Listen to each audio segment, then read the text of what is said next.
welcome to Tom Papa's Come to Papa.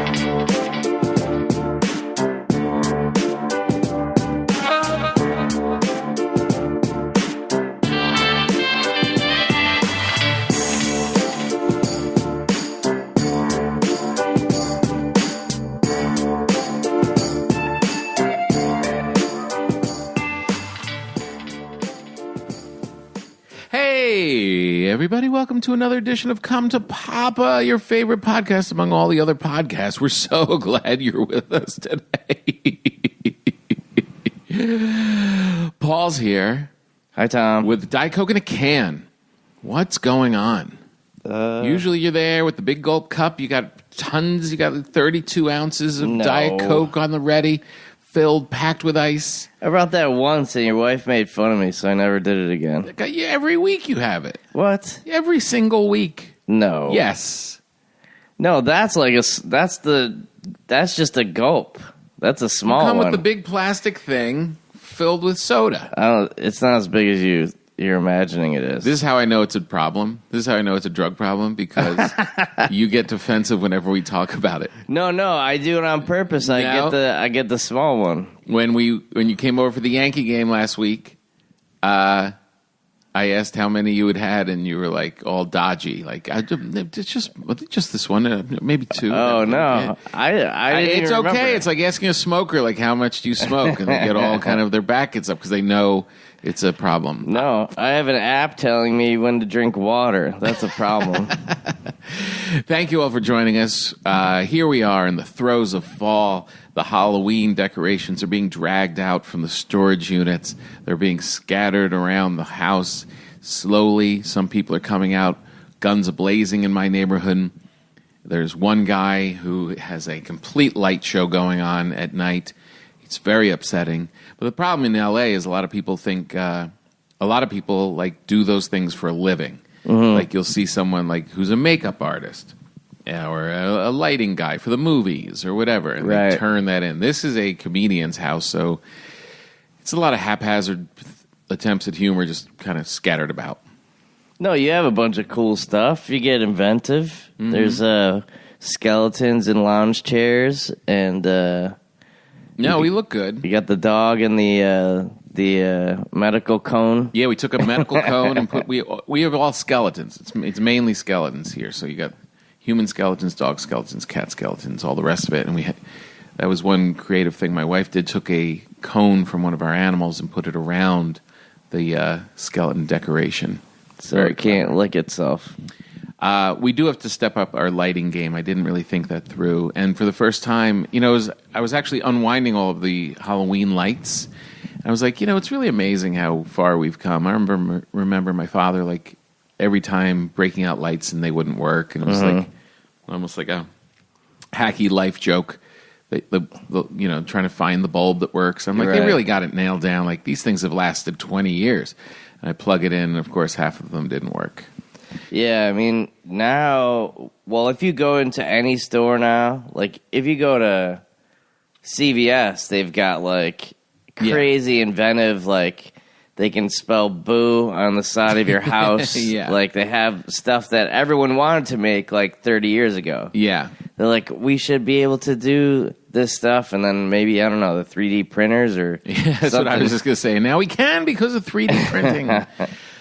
So here we are. Paul and I are heading to Irvine, the Irvine Improv for this Thursday, Friday, and Saturday for all of you Southern California fans.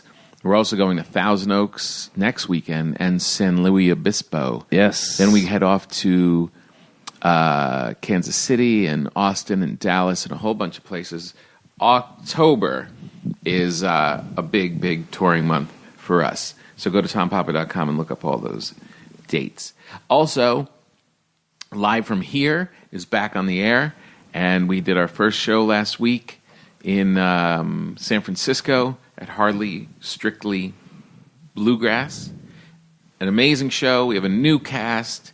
Mike Yard, Holly Laurent, Greg Hess, Serena Brooks. Very funny people, very funny sketches. The music was off the charts, as it always is. Lindsey Buckingham was there. Whoa. playing 3 solo things on his acoustic guitar. That's cool. You know, it is just an amazing thing. Like when somebody walks out there completely alone with just a guitar in this field filled with thousands of people. Excuse me. And just completely takes over. Yeah. Like he has so much power. You're like, all right, this is a genius. This is transcending what you normally see. Right. Like with great people. Like people that, would blow us away and you completely be in awe of. And you're like, wow, that guy's great. And then someone like Lindsey Buckingham walks out and it's just you go past 11. Right. So great. Just his guitar playing, you felt like there were more than 3 people playing guitar at the same time. Yeah. And it's just him. That's when I think I told you I was watching. There's some documentary and Alice Cooper was like, you think that there's hundreds of guitar players and you just have to get discovered. He's like, there's 4 really good ones and everyone knows who they are. That's so great. Yeah. And it's like, how do you not think that Lindsey Buckingham is good after seeing him play like one song? Oh, it was powerful. And, so like low key, I didn't get to really hang with him or talk to him. I just watched him move on the side of the stage and just like no entourage, just kind of rolls in just like a regular dude and just completely rips it apart. And it's just, my God, just so powerful. I wish I could have, downloaded a couple of the songs that he played and it's like, you got to see it live. Yeah. Oh my God. That always sucks too when you see somebody kill it like live. Yeah. And then when you go to the record, it's like, oh, it doesn't have any of that stuff. That raw power. Especially if it's like a big band. Yeah, exactly. Are you guys leaving your garage now? No, he's still there. We'll have to pause when I have to say goodbye. They're turning Tom's Tesla into a SpaceX ship that can go to the moon. Yeah, my door handle needed repair. And Aaron Foley, our good friend Aaron Foley, friend of the show, has their own great podcast, Sports Without Balls, which is definitely worth checking out. She came and did stand-up and, outdoors in a hillbilly festival. Not the ideal environment. Right. And just a pro completely. That's great. Didn't just get through it. Did very well. So that's on every Saturday. My Out in America monologues have begun. And we're back in full swing, so you can check that out. Baked, our baking show, we're waiting to see when we're going to... They're going to move a chunk of them to some other time slot in the midst of all of this Halloween kerfuffle. So we're waiting to see about that. I posted on Facebook, like if people keep saying we want more baked, and who do we tell to have more baked? We love the show Baked. So I don't know, go to Facebook, go to whatever. People were saying you should go to Discovery Channel because I don't know what people were saying. People said, well, Discovery bought, Discovery Communications bought all those networks. So I don't know what these people are saying. Like, if you want to, just keep spreading the love of baked. We're going to make more. What more do you want? Yeah, and Patreon, we got new videos up from my Asia tour. Nice. And we got some other cool things. So we're getting some tour videos. I took some videos of the live Come to Papa. Right. Hold on one sec. All right, and we're back. That was a 3-minute interruption, which to you was the blink of an eye. Momentary. Yes, all our Patreon stuff is rocking. So if you want to join and subscribe to the podcast and help us, we really, we started pushing the Patreon thing and getting people to join, and we stopped reminding people about it. Right. We still don't have enough subscribers to pay for a good engineer, which is why the last podcast went out and cut out halfway through, and people had to reload it. And then you worry, are they reloading it? Yeah. We're a mess. But hopefully, with the more subscribers we get, we'll actually be able to bring someone on who can help us. Yeah, so we'll have some videos of the tour coming up. We have all these cool cities we're going to, and everyone's always asking, Where does Tom eat? What bakeries does he go to? What kind of bread does he like? Mm-hmm. And all that kind of stuff. So we'll have some videos and fun stuff to post for you guys. Very cool. Hey, that reminds me, why don't we go back in the kitchen today? Because I have some sourdough starter that I fed this morning and is up and bubbly and ready to go. Mm-hmm. And I would like to mix it now. So why don't we let's go on the move like we did last week? Yeah, I don't know if you guys could tell, but we did the podcast 20 feet to the north of where we usually do. Yeah, we were in a whole nother location. And feng shui wise, it worked. Tom had some energy in the kitchen. Yep. Very nervous today. I don't know if you can hear it in our voice. Why don't you take those stools over there?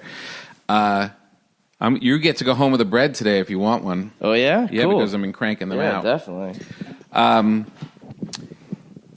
Yankees facing elimination today. That was the most awful playoff experience I think I've ever seen as a Yankee fan. Did you hear that Severino didn't warm up?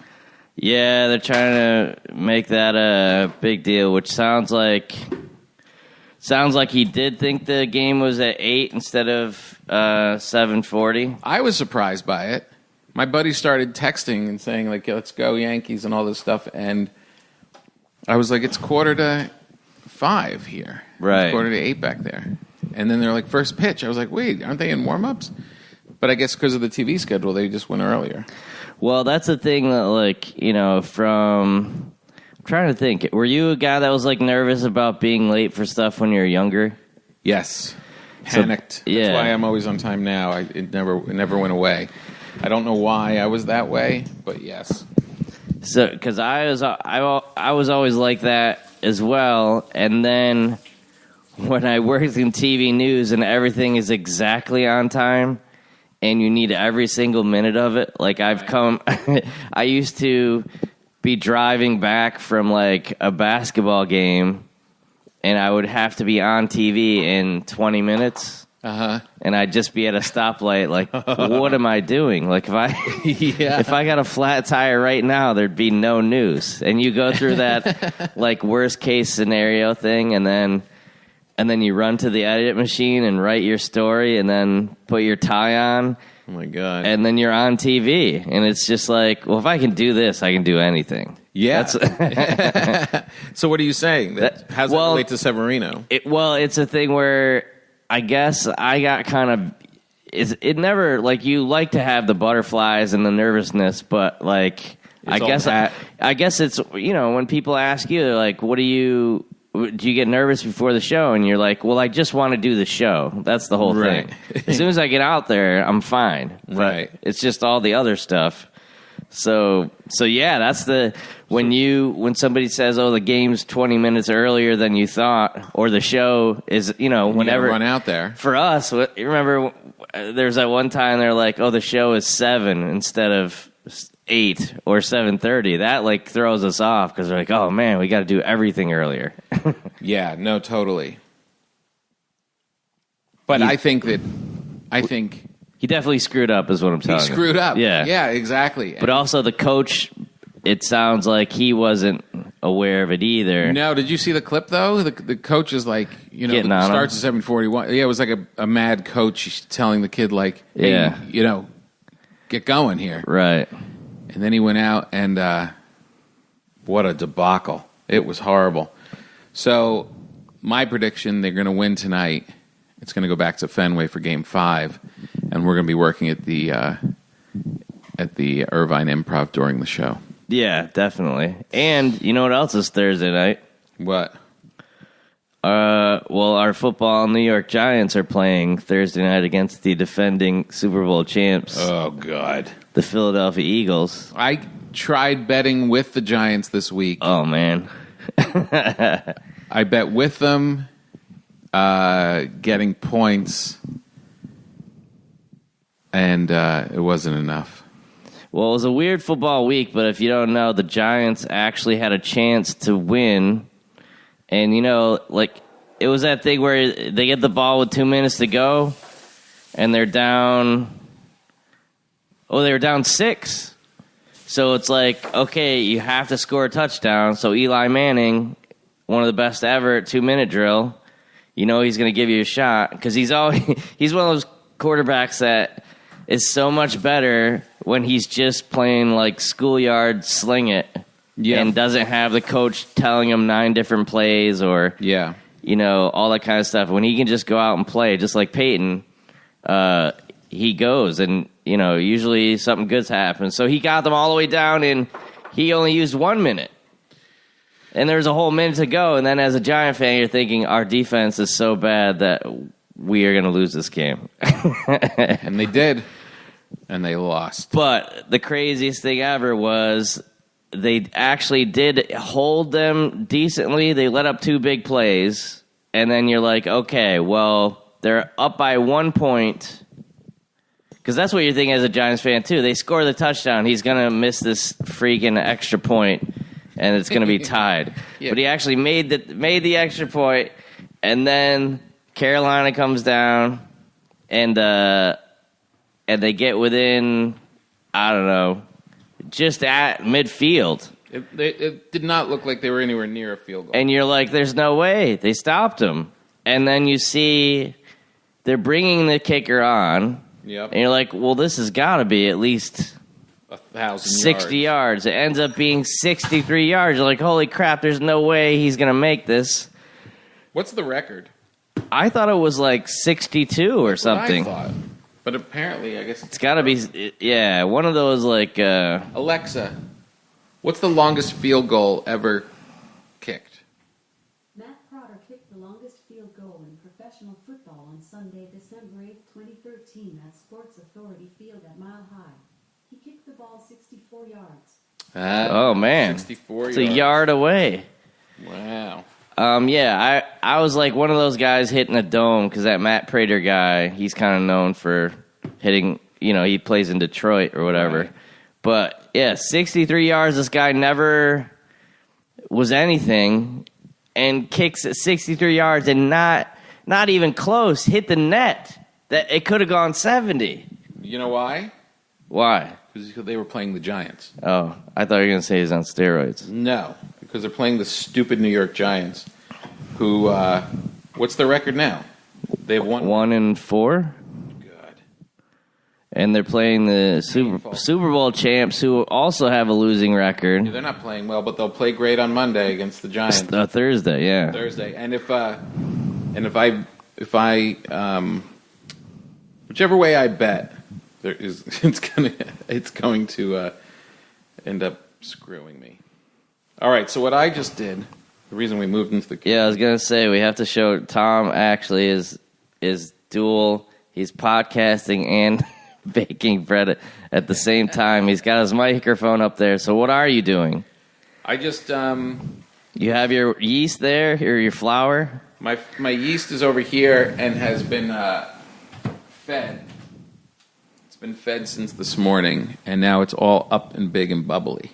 Oh, okay. And it's ready to be used. Let me see. Wait, it's bubbling? Yeah, see? Ooh. It smells good. So what I did is I took 1,000 grams of flour, which is this great new flour that I'm using from the Central Milling Company in Utah.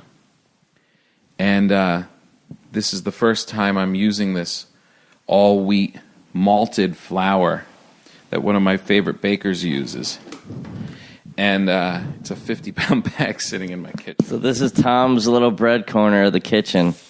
Yeah. He gets us 2 big drums of wheat flour. One of the breads came out this morning that you're going to be able to take home with you. Oh, nice. Is it a regular one, or were you experimenting? It's with that flour, but mostly white flour, with just a little of that. This next one is all that new flour.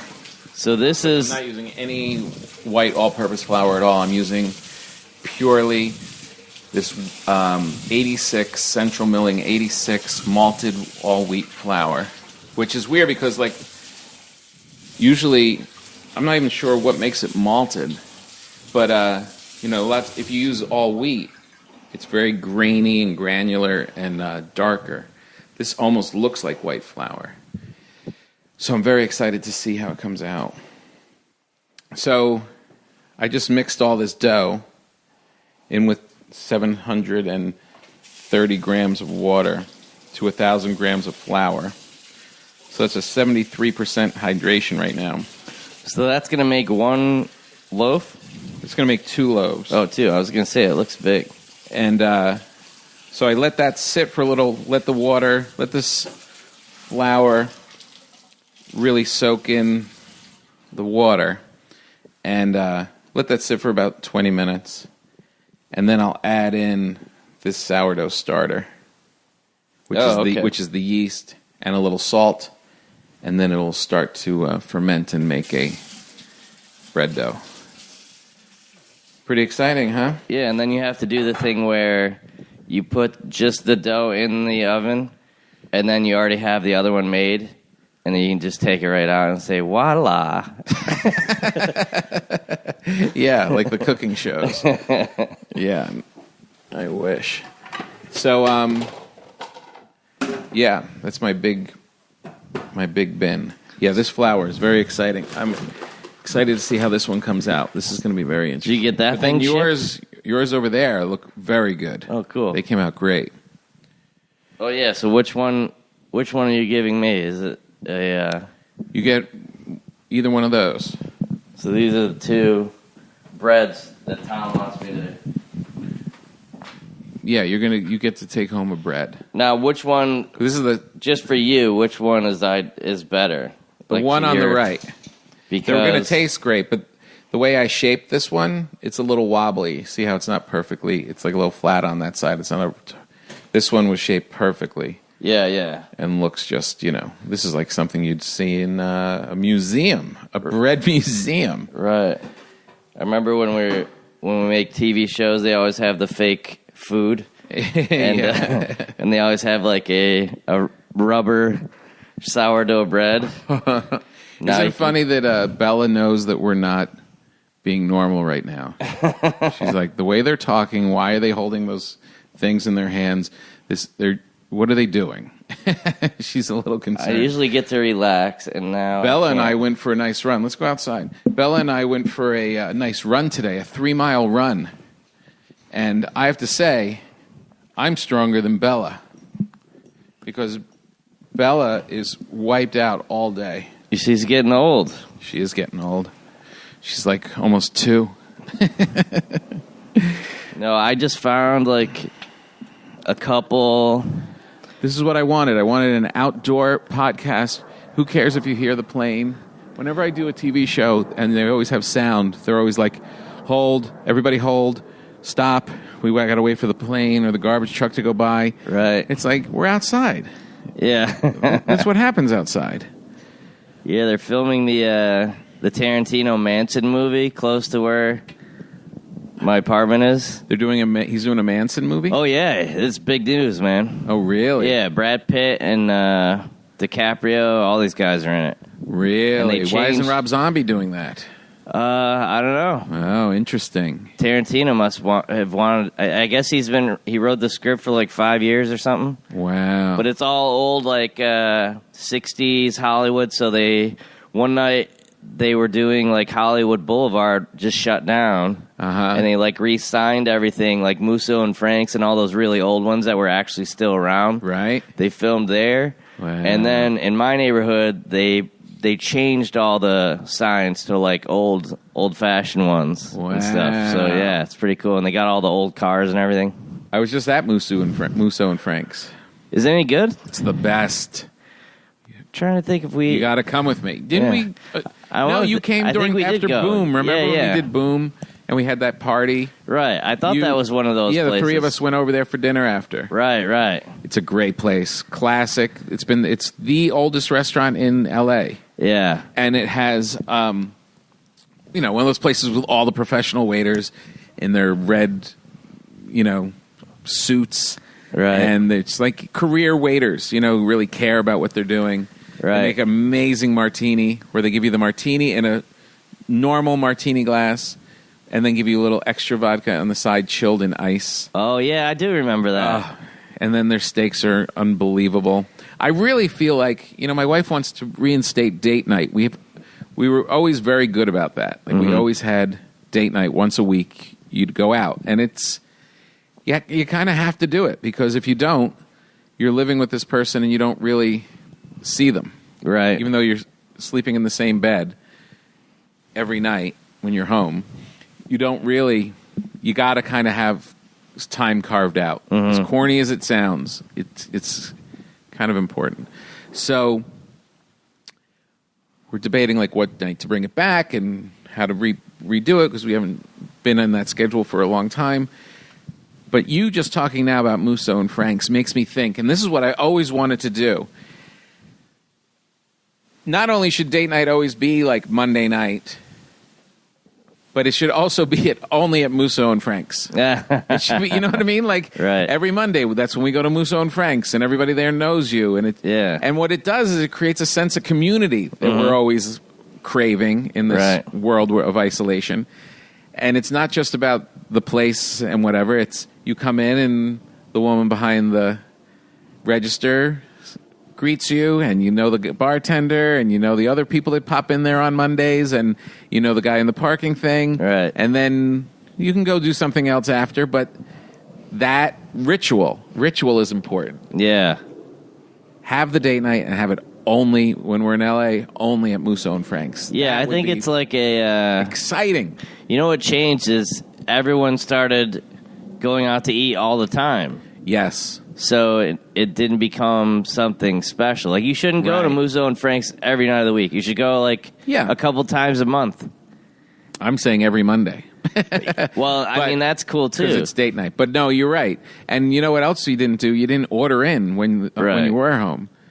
I mean, we cook a lot. We cook most of the time. But then, it's a big to-do, and you're like... that was a funny expression that I literally just heard somebody saying when I was in New York at the Feast of San Gennaro. In Little Italy, they closed the whole Mulberry Street down. And we used to go to that every year. We would go down to New York, and it's all Italians and calzones and all on the streets, this big festival. It's this great thing. So anyway, when I was in New York last, it was happening. So I just walked over there during the day, like during the week, where it was kind of mellow. And I was sitting there eating a piece of pizza next to a guy who was telling his friend a story, and he said to-do, a big to-do, I think 50 times in the conversation. You want to go down there. You don't want to make a big to-do out of it, but, you come here to the festival, and you don't want to make a big to-do out of it. My wife, she's always with the big to-do. We got to come in, we got to go park, we got to do this. It's got to be a big to-do. We got to go see Broadway. I just want to come in and get a cannoli. Is that a big deal? This isn't a big to-do. It's just a cannoli. I was like, I literally wrote it down in my little notepad, because to-do is such a perfect expression. Yeah. With the big to-do. That's well, the thing when you're talking about Musso and Frank's, is there any other places that because you had a place like that in New York probably, right? That we would frequent regularly. Well, maybe on the kids were too little. Yeah. Yeah, we did. We had like a couple places that we would go to more often than not. But not like that. Not that. Hey, it's Monday. Right. Yeah. Well, you're still on the wall at our favorite. I'm not Mexican place. I think I've been taken down. Oh, really? They repainted and they took all the old stuff off. I did It's weird. What's the name of that place? It's Sure. What place?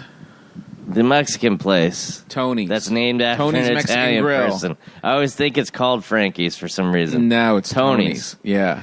But yeah, it's the best Mexican food. And I've had two different people meet me there because that's where they want to eat. Yeah. And then nondescript. Yeah. Like no frills dining area. You have to go through the kitchen to use the bathroom. Yep. Yep. There's like no room. I think there's 7 tables. And they serve this great, everything there is good. And everything comes with this kind of dessert. They put fruit and yogurt. Oh, that's great. Is that what it is? Yogurt? Yeah, it's like a little Or is it something else? dollop of like. Yeah, I don't know if it's pure yogurt. It's a little lighter than that. Yeah, it's some kind of like dessert they give you no matter what you order. They give it to you, and they always give you tons of chips and salsa. It's the best. It's we just great. had it last night. Yeah? We ordered it. They deliver. We always have them bring it to us. Which reminded me, when you were talking about Musso and Frank's, I was in, as you know, I was in now Bangkok, Thailand. We might have to move inside now. yeah. There's a leaf blower. We have the leaf blowing guy. Let's go.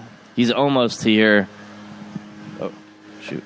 This is the one problem with trying to do an outdoor podcast in LA. Everybody has leaf blowers. Bella's got a stick. We're a mobile podcast. The family's coming home, but the leaf blower drove us back inside. Let's finish the bread. You know what's great is I have I wonder if I can, I have that wireless mic. Oh, we have a great idea. We were talking about how we're bringing back date night. Right. And we were also talking about our love for Musso and Frank's. Right. What if date night was always at Musso and Frank's? Even if, like, you go to a movie, you do something, whatever. But wouldn't it be nice to have, like, your own place, a little ritual, a little sense of community? You go in, it's elegant, we know everybody. They're all like, welcome back, it must be Monday. Well, why does it have to be Musso and Frank? Because we love it. Yeah, but it's hard for a vegetarian to eat there every week. You don't have to eat there, you just get drunk. Does Paul come each time? Well, I went one time, remember? No, you did. We This is went the problem with for the marriage. birthday. You come up with the best date night ever, and then you can't do it. This is why the Italians end up with a chick on the side. It's like, that's the one I take to Musso and A Frank's. gumar. Why don't we go to an actual like Italian place that you get like Italian pasta? You get Like Tony's? yeah. Well, Tony's is Mexican. That's what we were just talking about. Paul thinks that it's an Italian guy because his name is Tony. I thought it was called Frankie's. Well, this was the place that I went. I was in Thailand. I was in Bangkok. For 2 days, I Watch stayed your mouth. kind of outside the city.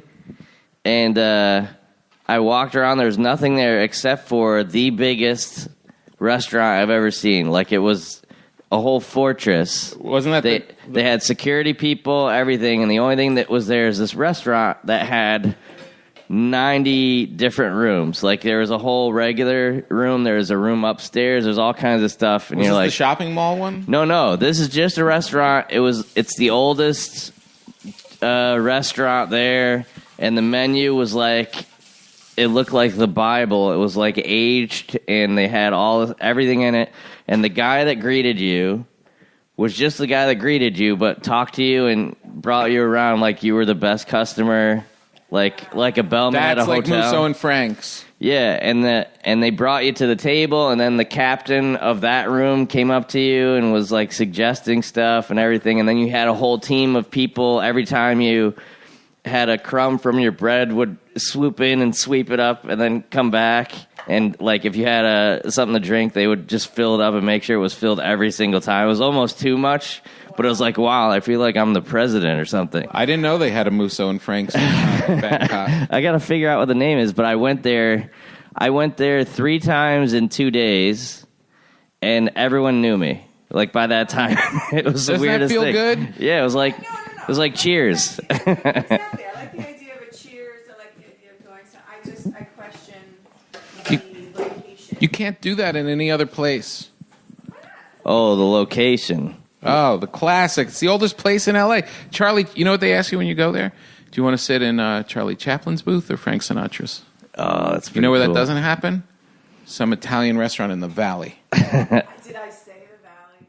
It doesn't happen at Buca de Beppo. It doesn't happen if the Olive Garden. Why don't you, for a new kind of bread, you can include these crickets? Yeah. All right. They did try to sell those in Bangkok too. Did they? Yeah. Will you watch your mouth? My daughter just got home. They were seasoned. You never heard of Thai chili? That's what they put on the crickets. I'm not a big fan of Thai food. It's greasy. A little, but it was I'm not I'm trying to think what I liked over there. I have to put the sourdough starter into my little bowl now. So Tom's weighing sorry if I'm not stuff on his sounding great. drug dealer scale. So how much you putting Look in? at that sourdough starter. See how it's all bubbly and airy? Stuff's like glue. 200 grams of this stuff. 200 grams. It's a big chunk of it. Then we're going to have some left over. So that only makes 2? 2 loaves of bread from 1,000 grams of flour. 200 grams of sourdough starter. Have you ever put extra in there? Extra starter? Like a baker's dozen? A baker's dozen? What? Just make it a little bit bigger? Well, what you could do is combine this instead of one giant. I mean, instead of 2 separate loaves, you could make one giant loaf. You've never done that, I've not done that. It sounds like one of those days that we're getting crazy. Maybe that would be Tom's famous recipe. Tom's big I bet loaf. everyone at Musso and Frank's would love it. Oh, that's what would be amazing. Tom comes in to Musso and Frank on Mondays with his dame on his arm. He's got his fresh loaf of sourdough that the guys at the bar love. Yep. They're all like, hey, he's back. Did you bring us some bread? Oh, we did. Hey. Cynthia, you're so lucky you got this guy. I can't believe it. My wife would kill for that. Hey. I'm like, hey, that's not Cynthia. Remember, she won't go to Musso and Frank's. I take her to Panzanella's. This is Blanche. She's my baker's assistant. This dame wants to sit in the chaplain booth. If you ever see me at the Olive Garden, remember, that ain't Blanche. That's the old ball and chain. Trying to think, what's the other place you told me about that you order from that's like Mediterranean, kind of like that? Carnival. Yes, that Lebanese place. food. That place feels like everyone there is related. Like anybody who comes in there, like, oh yeah, Susan's over there. Yeah. Frank just got in the back. All Lebanese. Is that what it is? Yeah, so you feel a little bit like an outsider. There's a white dude in there. Yeah. Yeah. I definitely feel like an outsider anywhere I go, except for Ireland and Except Utah. For the Wonder Bread factory. When we go to Utah, they set everything up for Paul. All right, now this flour, I'm using 100% of this flour, and you can tell it's going to need more water than normal. This has got to be a disgusting podcast sound. Now, are you using? Bring your mic over. Are you using tap water, or are you? I use tap water. Good L.A. County tap water. Yeah, that's pretty bad. Disgusting sound. You don't want to hear that on the podcast. This is good though. This is going. It smells good. This is going to be a big experiment. Now, is the hardest part about baking bread cleaning off your hands after touching that stuff? Yes. I have dough on me all the time. Like when I'm in meetings and stuff, I'll look down and my fingernails have like hard sourdough starter on them. You're like one of those guys that's like a painter. It always has the paint on his fingernails. Yeah, I always have flour on my shoes. Yeah, now this looks good. This is going to be... We might add a hair more water. Well, at least it's like a normal thing. Like, it'd be weird if you were like a chocolatier and you just always had chocolate all over you. Your wife said ew to chocolate. I don't know. I'm telling you.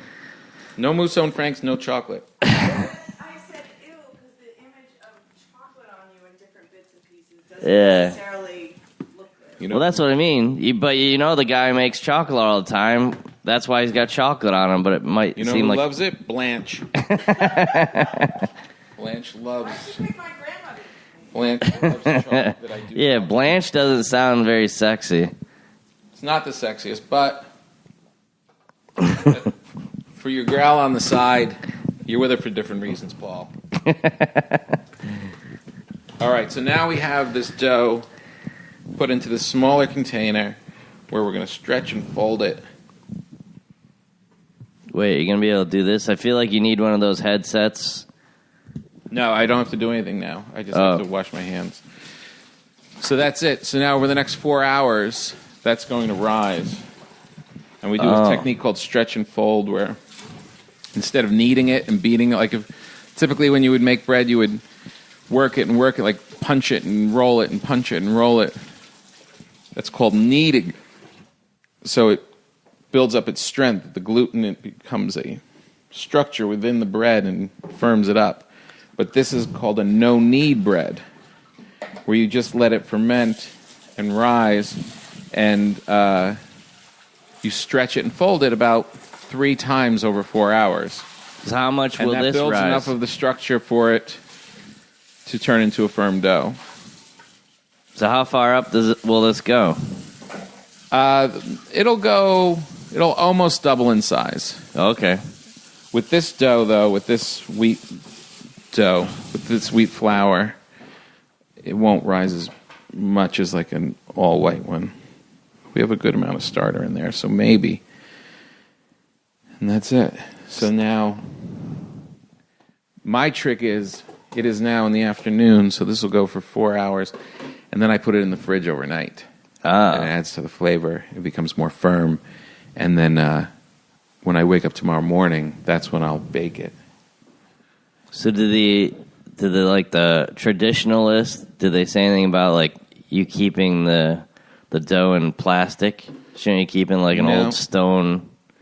No. The snobs don't care about the plastic.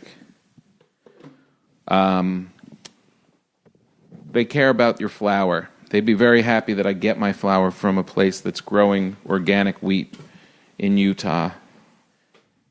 That'll make them very happy. Utah flour. I'm snob-proof. Yeah. So now I have this leftover starter, which I'll put in a mason jar, and that will become the starter that waits for the next bread activity. Oh, I see. And that never goes bad? It does go bad. If you don't keep feeding it flour and water, that's a living organism. If that goes bad, it forms alcohol on the top. Right. And then that means it's dying. It's running out of sugar to eat. Mm-hmm. And it just starts dying off, and that sugar converts to alcohol. It's called hooch. That's what poor people drink on their date nights. In the 20s. Yeah.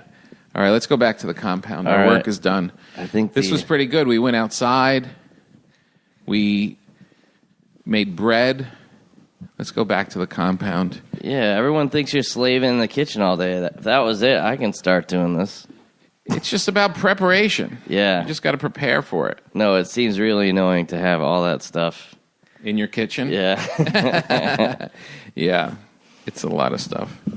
But you get to take home bread, so it's not so bad. Well, but you know how to do it now, so like you can kind of like do it anywhere, right? Mm-hmm. Anywhere that you have those ingredients. Yeah, I could do, as long as I read Lonesome Dove, that book about the West. Mm-hmm. It's a classic book. And I've said this before, I think, on the podcast, but there was a character that would make biscuits for everybody in the morning, and he called it his pot dough. He would keep this. It basically was describing sourdough starter that he kept in his satchel, and from that he would make pot dough. Oh yeah, every day, and yeah, he would make the dough from that yeast. And so it's as old as the hills. Yeah, that's I feel like you should do that with who used to have the Alan King used to have like a martini set up in his briefcase. Like he would open up his briefcase and have the vodka and the mixer and the limes and everything. Like right. I think you should do that with bread when you're on the road. You can have your flour and your two little things. Have an easy bake oven. Yeah, but you know what's funny? It's like I've cut. Who's in my? Uh-oh. Who's that? I don't know. Is that the new Tesla guy? Is it say Tesla on it? I don't think so. Some big truck just pulled into her. Are they getting out? It looks like he's got some papers for you, Tom. Oh, great. They're going to serve us. But this is the exact opposite of a Tesla, this truck. This is like an old-fashioned diesel. Oh my God, it's a monster. This would offend most people who live in L.A. for just pulling in. What's he doing in my house? He's got some folders. He's got a... He seems like a guy who might be at the wrong place and won't find out until he looks up at your address. Yeah, we don't like intruders here, pal. Yeah, and yours is a weird angled driveway to just accidentally pull into. You have to want to go in this driveway. Like, I'm surprised. I mean, this truck might not make it out of there with the bottom half of the truck. I stopped by my friend's house just on my way home on a Sunday night. Just knocked on his door. No text, no call, no nothing. Mm-hmm. It was like a home invasion. He looks like he's getting his book report together and stapling it. And, okay, is he getting out? He's getting out. He's getting out? I think so. Is he coming our way? No, he's looking at us because we both had the microphones. And he's like, what the hell am I getting? He just unplugged his phone. Unplugged his phone? Now he's going around. I gotta go deal with this. He looks like a service guy. This electric? This is the door guy. Guy? I think he's a guy that works on doors. Why? Something wrong with your door? Yeah, there's a door that needs a lock fixed. It's a big activity. You know, it's so funny when I'm home. It's like all of a sudden you end up with all this stuff to do. You're high maintenance, Tom. You could have had 3 guys in your driveway working on stuff right now. I know. I'm just a simple man looking to make some bread.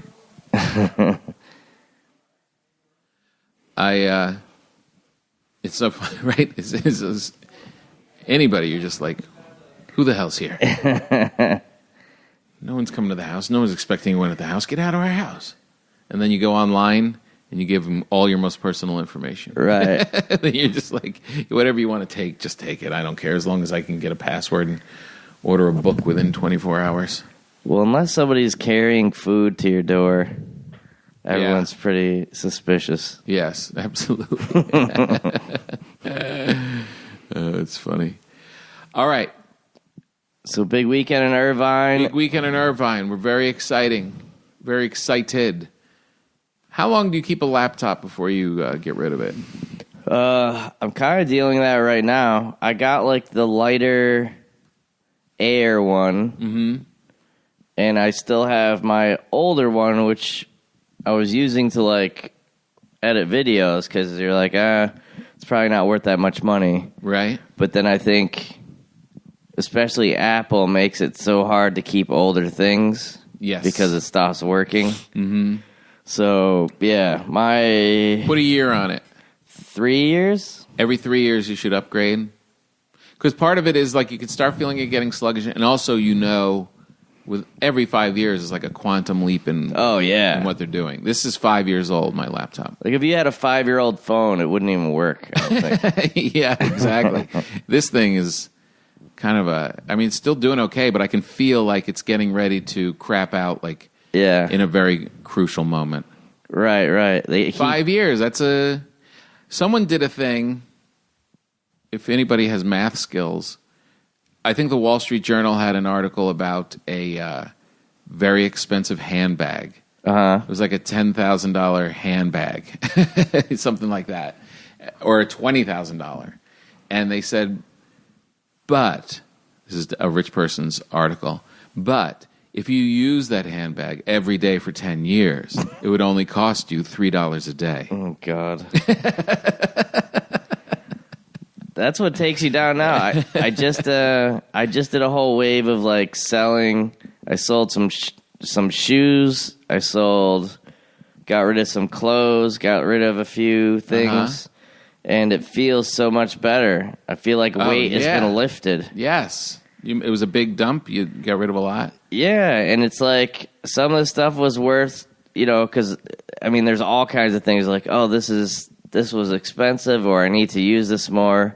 And it's almost like a burden. Like if you bought that handbag, you would feel like you have to use it every day. Yeah. And then you're nervous because it's worth so much. It's all like right, a watch. So say this laptop, this MacBook Air, 5 years ago cost me $1,500. Yeah. Which is probably close.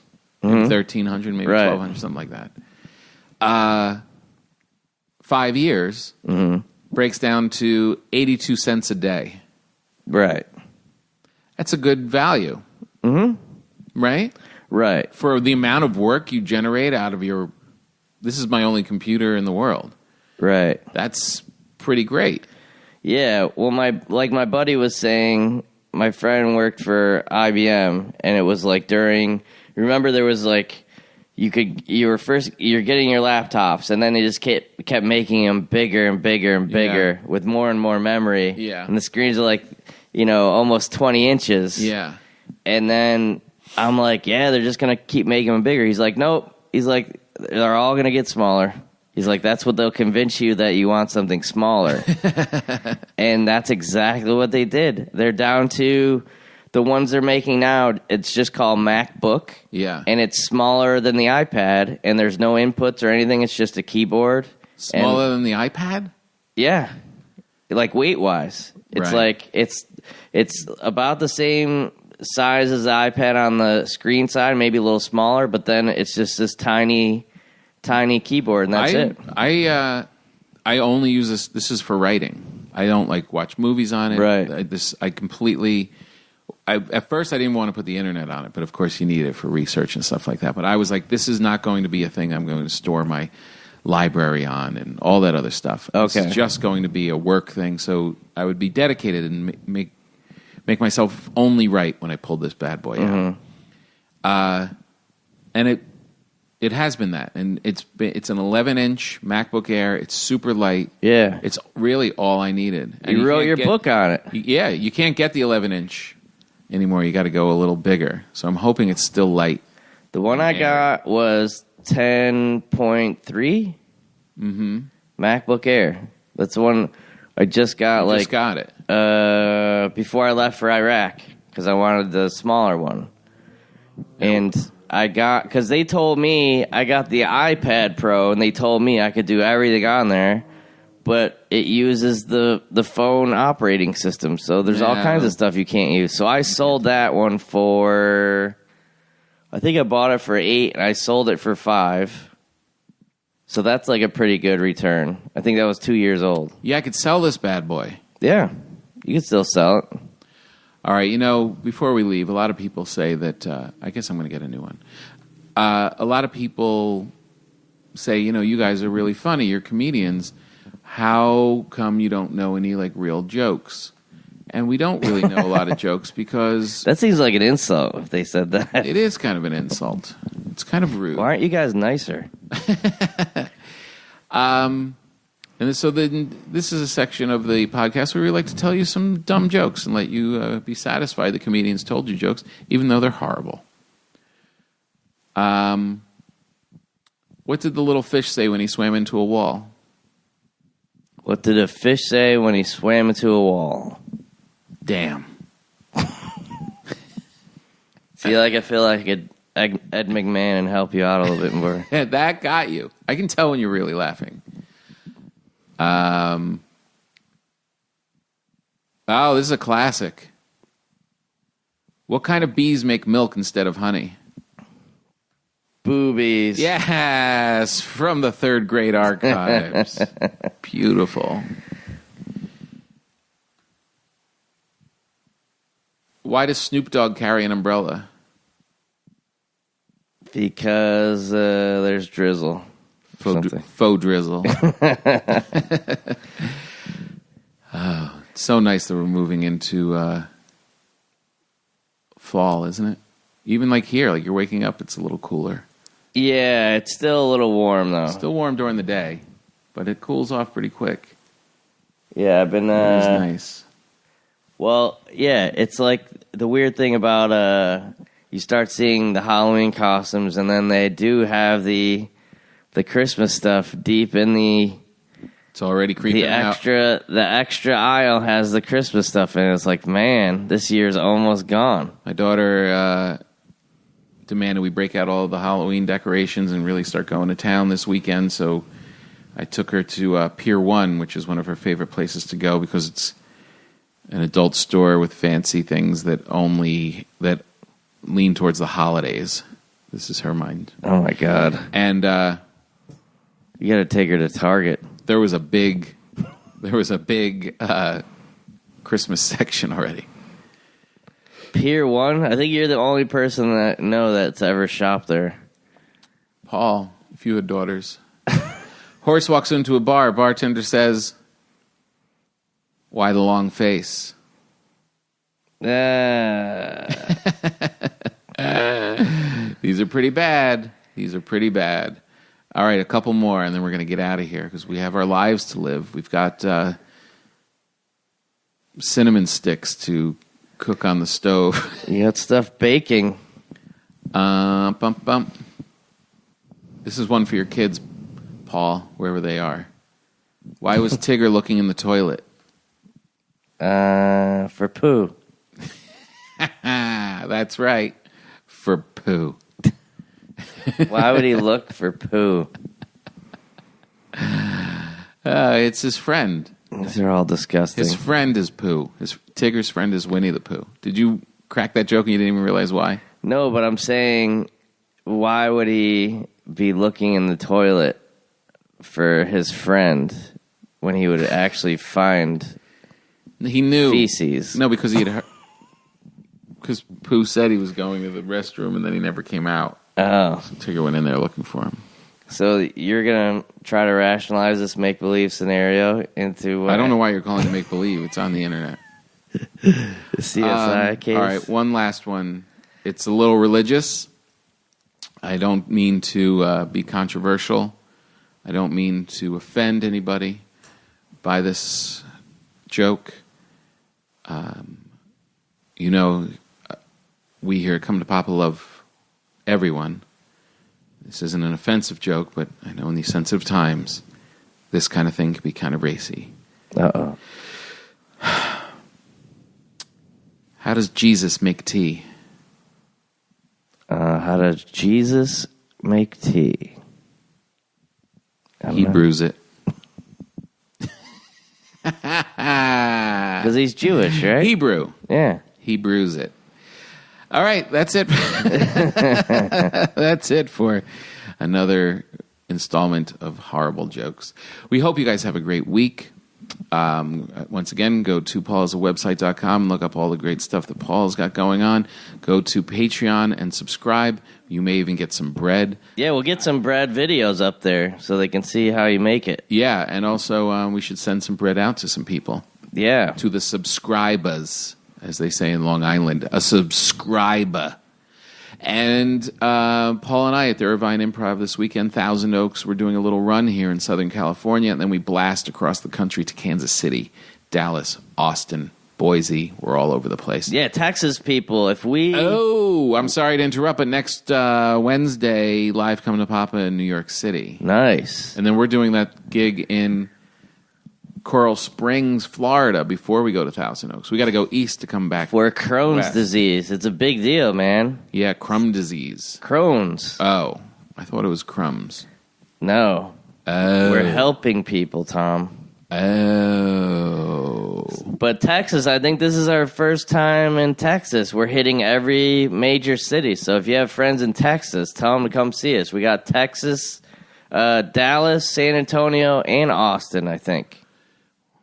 We got to get cowboy boots. Yeah, I have a rock and roll cowboy shirt, I think. I got once. All right. This is it. We're coming to the end of the year, guys. It's almost Christmas. Yeah. So you know what to do. This might be the last podcast of the year. We just do our Happy New Year. Enjoy your life.